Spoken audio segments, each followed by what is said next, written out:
دیکھیے یہ بات یاد رکھنے کی ہے کہ اسلام رواجی مذہب نہیں ہے. آج کا جو مسلمان ہے اس نے دین کو ایک رواجی جو ہے شکل دے دی اور بس لکیر کو پیٹ رہے ہیں اور اسی کے مطابق چل رہے ہیں. جیسے کہ آج ہمارے یہاں دیکھا یہ جاتا ہے کہ بچیوں کو بیٹیوں کو میراث نہیں دی جاتی، جہیز دیا جاتا ہے. بلکہ بعض جگہ تو جہیز کو بنیاد بنا کر کے میراث میں سے حق مار لے رہا تھا. ہم نے تمہاری شادی کر دی، ہم نے تمہیں جہیز دیا، شادی تو اپنے لڑکوں کی بھی کی ہے، خرچہ تو ان کی شادیوں میں بھی کیا. تو یہ بغیرتی والا جواب بچیوں کو کیوں دیا جاتا ہے؟ یہ مناسب نہیں. مجھے اس پر ایک واقعہ یاد آیا اور بڑا عجیب واقعہ ہے، سن کر افسوس بھی ہوتا ہے، ہنسی بھی آتی ہے. کسی سیٹ کا واقعہ ہے پرانے دور کے اندر، جب یہ ٹرانسپورٹیشن کے ذرائع نہیں تھے، ایئروپلین اور یہ ٹرین یہ سب نہیں تھا، بگی، گھوڑا گاڑی، رتھ، ان چیزوں کے ذریعے سے لوگ جو ہے وہ اپنی ضرورت کا سامان ادھر سے ادھر لے جاتے تھے، لے جایا کرتے تھے. اس وقت کی یہ بات ہے کہ ایک شخص جو ہے بڑا دھندا سیٹ، بہت مالدار، اور اس کی بیٹی کی شادی. اس نے اپنی بیٹی کی شادی کے موقع پر بڑا عجیب کام کیا. اس نے یہ سوچا کہ میں ایسا کچھ کر کے دکھاؤں گا جو آج تک کسی نے نہ کیا ہو. میں ایسی شادی کروں گا کہ دنیا مثال دے گی. آج کل بھی بہت سارے لوگ جو ہے اسی خوش فہمی کے اندر اپنا بہت سارا پیسہ، لاکھوں کروڑوں روپیہ شادیوں کے اوپر ضائع کر دیتے ہیں. ایسا نہیں کرنا چاہیے. اس شخص نے یہ کہا کہ بھائی میں بہت زبردست مثالی شادی کروں گا، اور اس نے باقاعدہ ہفتوں، یعنی کہ کئی ہفتوں، مہینوں پورے شہر کی دعوت کر دی کہ میری بیٹی کی شادی ہے. اور نہ صرف یہ کہ دعوت کی، بلکہ یہ کہا کہ بھائی اتنے، اب آپ اندازہ لگا کہ وہ کتنا مالدار ہوگا. اس نے یہ کہا کہ بھائی مہینوں تک پورے شہر کی دعوت ہے، اور صبح کا ناشتہ اور دوپہر کا کھانا اور رات کا کھانا سب میری طرف سے ہوگا.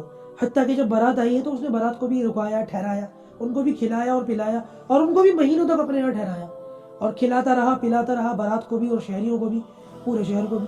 حتیٰ کہ اس نے بہت اچھے لیول کی شادی کری، بہت اچھے پیمانے پر اس نے پیسہ خرچ کیا. اور جب بچی کو رخصت کرنے کا وقت آیا اور جہیز دینے کا ٹائم آیا تو اس نے بیٹی کو جو جہیز دیا جاتا ہے وہ کئی گنا کر کے دیا. ایک چیز جو عام طور سے جہیز میں دی جاتی ہے وہ ایک چیز نہیں دی، بلکہ 6 چیزیں دی. مثال کے طور پر بیڈ الماری، اس طریقے میں مثال دے رہا ہوں، بیڈ الماری ایک ہی تو ہو جاتا ہے، اس نے 6 بیڈ دے دیے، 6 الماریاں دے دی، 12 اس طریقے سے اس نے اپنی بچی کو جہیز دے کر کے رخصت کیا. اب جیسے کہ میں نے بتایا ٹرانسپورٹیشن کے ذرائع تو نہیں تھے، ایسا تو تھا نہیں کہ آج کے دور کے اندر ٹرینیں چلتی ہوں اور اس کے اندر سارا کنٹینر کے اندر رکھ دیا. ہوا یہ کہ وہ بگی اور گھوڑا گاڑی جو ہوتی ہے نا، رتھ جو ہوتی ہے، بیل گاڑی منگوائی، اور بہت ساری بیل گاڑیاں منگوائی جس میں بارات کو بھی لادا، سامان کو بھی لادا جو جہیز کا سامان تھا. اور کئی بیل گاڑیاں ایک کے پیچھے ایک جو ہے وہ لائن لگا کر کے چل رہی ہیں. بارات رخصت ہو گئی، بیٹی رخصت ہو گئی، بدا ہو گئی، جہیز کا سامان بھی ساتھ چلا گیا. تو لکھا کہ وہ شخص جو ہے وہ اس نے یہ سوچا کہ میں رستے میں چھپ جاتا ہوں، جہاں سے یہ بارات گزرے گی وہاں رستے میں درخت کے پیچھے یا جھاڑیوں کے پیچھے کہیں چھپ جاتا ہوں.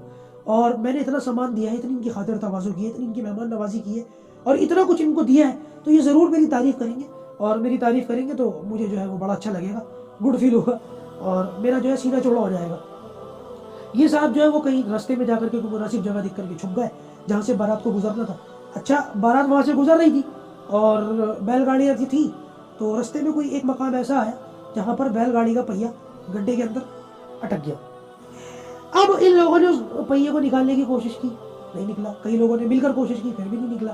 بالآخر لوگوں نے یہ مشورہ کیا کہ بہتر یہ ہے کہ اس گڈھے کو مزید کھودا جائے، اس کی کھدائی کی جائے، اور جب یہ گڈھا بڑا ہو جائے گا تو پہیا پھر اس میں سے آرام سے نکل جائے گا. تو کھدائی کے لیے پھاوڑا چاہیے. تو کسی نے کہا کہ بھائی جہیز میں دیکھو پھاوڑا بھی ہے کیا؟ تو اب کوئی کتنا بھی کچھ بھی دے دے، بیٹی کو پھاوڑا تو دیتا نہیں ہے جہیز کے اندر. پورا سامان چھان مارا، اس میں پھاوڑا نہیں نکلا. تو کسی شخص نے یہ کہا کہ ارے اس بیوقوف نے دیا ہی کیا ہے، پھاوڑا تو دیا ہی نہیں. اور یہ شخص درخت کے پیچھے بیٹھ کر کے یہ باتیں سن رہا تھا. اور جب اس نے یہ سنا کہ یہ کہا گیا ہے تو یہ چھپ کر بیٹھا ہوا تھا، یہ باہر نکلا، اور باہر نکل کر کس نے یہ کہا، خود اپنے منہ سے کہا، لعنت ہو اس بارات پر، لعنت ہو اس جہیز پر، لعنت ہو اس شادی پر. بتائیں کیا ملا اس سے؟ کچھ بھی نہیں ملا. بھائی جہیز جو ہے نا یہ ایک لعنت ہے سوسائٹی کے اوپر. غریب پس جاتا ہے اس جہیز کو پورا کرنے کے چکر میں. اللہ حفاظت فرمائے، بعض مرتبہ جہیز کو زبردستی پورا کیا جاتا ہے، اور اس کے اندر بھی کتنی عورتیں تو کتنی بکواس کرتی ہیں. یہ مناظر شاید آپ نے بھی دیکھے اپنے گھروں کے اندر کہ جب جہیز کا سامان لایا جاتا ہے، نمائش کی جاتی ہے، باقاعدہ اس کی ویڈیو الگ سے بنوائی جاتی ہے. جو ویڈیوگرافر بلوایا جاتا ہے اس سے کہا جاتا ہے اس کی ویڈیو بناؤ. جب وہ ویڈیو بنانے کے لیے آتا ہے تو جہیز کا سامان جو ہے وہ لگایا جاتا ہے، اس کی نمائش کی جاتی ہے کہ دیکھو کیا کیا دیا ہے، کیا کیا نہیں دیا ہے. اس کے اندر جب عورتیں کھڑی ہوتی ہیں نا تو ایسے کیڑے نکالتی ہیں، میں جو 5 سال پرانے ہیں تو انہوں نے خواہ نام کرنے کے لیے دے دیا، یہ کہتی ہے نہیں کہتی.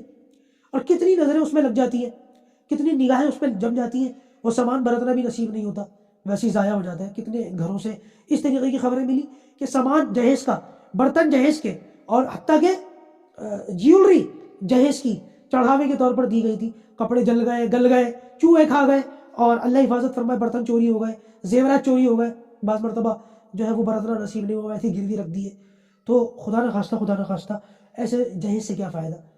تو بھائی اس سے بہتر یہ بیٹیوں کو میراث دو، اسلام کو رواجی مذہب مت بناؤ، بلکہ اسلام وہ مذہب جس طریقے سے نبی کریم صلی اللہ علیہ وسلم نے اور صحابہ کرام نے ہم تک پہنچایا تھا، آج اس شکل میں ہم لوگوں کو چاہیے ہم عمل کر کے دکھائیں۔